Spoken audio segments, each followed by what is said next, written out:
Welcome back to another technical deep dive here in the debug zone.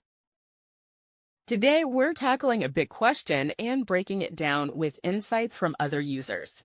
Hopefully, this clears up some misconceptions and helps you get the answer you need.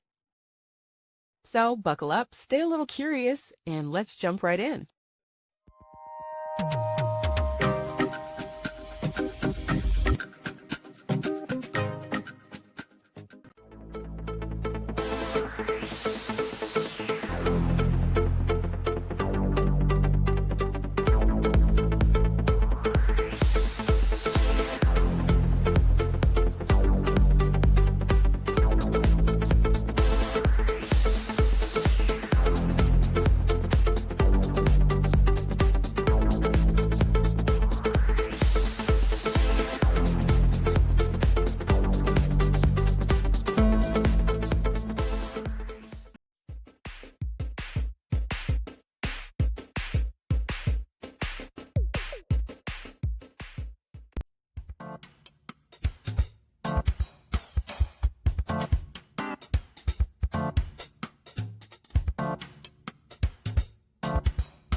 And that's a wrap.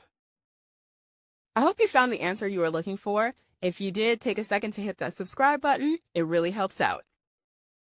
And let me know in the comments which solution worked best for you. See you next time in the debug zone.